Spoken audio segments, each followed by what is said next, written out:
Hey buddy, this is a song which is gonna be a massive of the best சாங்கில் நான் சின்ன வயசில் vibe பண்ண சாங்னா மொதல் சாங் தான். பாபருக்கும் ராமருக்கும் பாதி பாதி இடம் இருக்கு, ஏழைங்க தூங்கத்தான் தெருவோரம் முனை இருக்கு. பாபருக்கும் ராமருக்கும் பாதி பாதி இடம் இருக்கு, ஏழைங்க தூங்கத்தான் தெருவோரம் முனை இருக்கு. இல்லை, நான் உண்மையாகவே அட்ரா நாக்குமுக்கா சாங் தான் நினச்சேன். அந்த வீடியோ சாங் நான் வந்து பார்த்து ரொம்ப நாள் ஆச்சுன்னு நினச்சி இதான் அந்த வீடியோ சாங் நினச்சிட்டேன். என்னெல்லாம் பண்ணி வச்சிருக்கியோ, யாரில் நீங்களாம்? கொஞ்சம் நல்லா தான் இருக்குது, இருந்தாலும் கேட்போம்.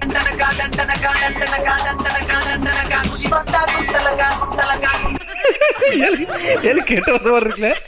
பேசிட்டு இருக்கும்போது இடையில ஐயாவா எதுவும் சொன்னியா? ஃப்ளோல ஏதாவது வந்திருக்கும். இல்லப்பா வேடாப்பா, பாட்டு நல்லா இல்லை. நான் அடுத்து பேர் சாய் அவன் கிடக்குறான், இது நல்லா இருக்கு. கோயில்பட்டி சீனி கட்டி கொடைக்கானல் ஐஸ் கட்டி குன்னூறு முயல் குட்டி குறும்பூர் பெண்ணை கட்டி. கோயில்பட்டி சீனி கட்டி கொடைக்கானல் ஐஸ் கட்டி குன்னூறு முயல் குட்டி குறும்பூர் பெண்ணை கட்டி.